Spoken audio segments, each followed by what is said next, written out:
Every year it's the same thing with the Yankees. Oh, we're going to sign a top-tier player.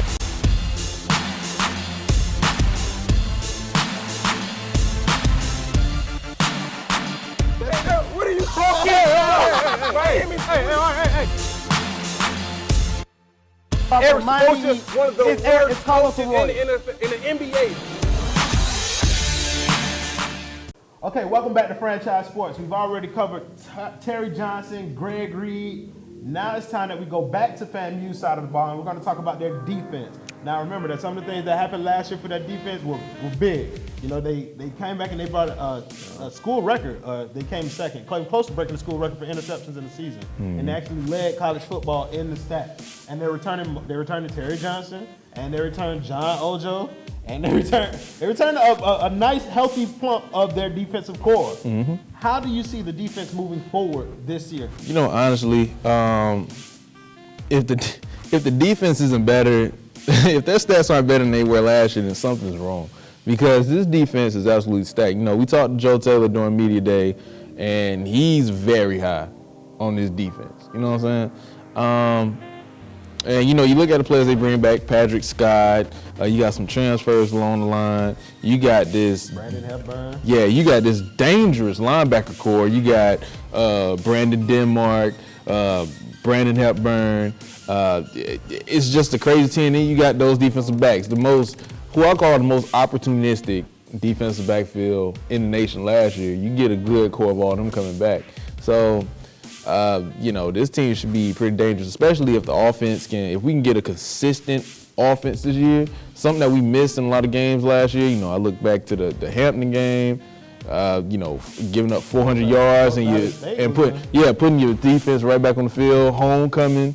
Every time late in that game, I mean, I was looking at the game the other day, defense, interceptions in the fourth quarter, somehow, you know, they're back on the field, and you can't keep, you know. All right, stand in line with the tone. You know, since the defense will be better, do you think that will in turn help our offense become better? It needs to, but I don't think it will, because I think just like last year, until we see some consistency from the offense, the defense is going to carry FAMU. And like they say, defense possibly can win championships, so you never know. I mean, I think one of the things that people fail to realize is that although we do have a quarterback who looks like he's ready to take his next leap in his development, because I've seen him practice. His arm looks stronger. That kid looks like he's ready. He looks like he's on a mission. But one of my primary concerns has been that receiving core. Linworth Leonard is going to be his top target. And, you know, aside from that, you have a bunch of no-name receivers. You know, I look back at the spring game. I look at some guys that stepped up in that spring game. Adamson Felix, I believe that's his name.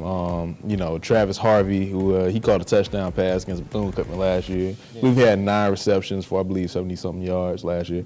You know, I really feel like a lot of these guys actually going to step up. I mean, you know, we lose Brian Timms and Kevin Elliott.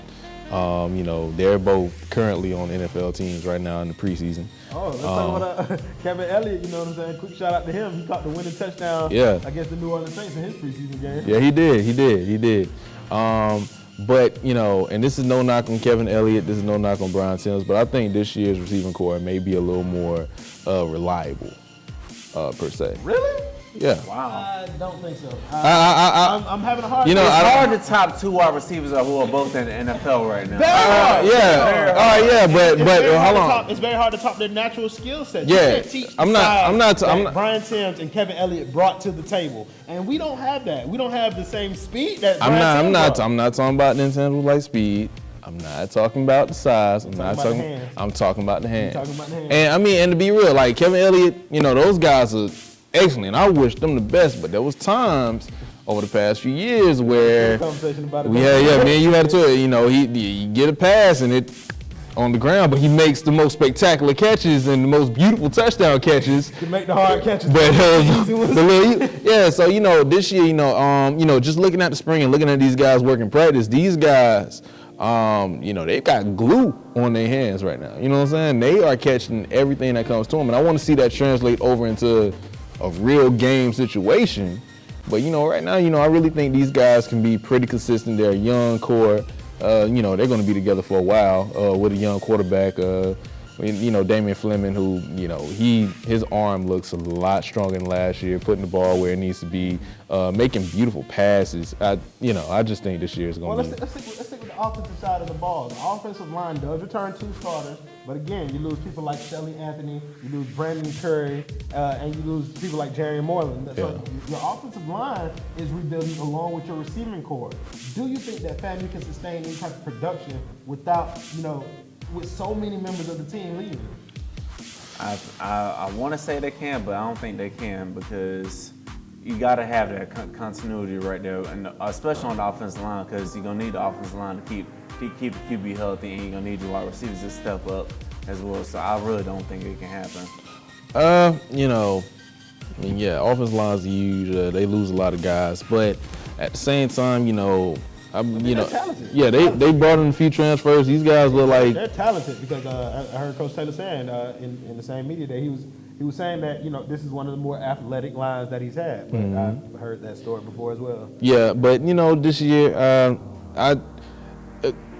in HBCU football in general, teams live and die by their line play, especially in FCS ball. You look at guys, teams like Montana, Appalachian State, Delaware, their offensive and defensive lines are just beastly. You know what I'm saying? So I want to see them get that chemistry per se, and see how that chemistry works out heading into the season because we have a dangerous backfield, dangerous quarterback. All the offensive weapons are there. Just got to make sure the offensive line is on point.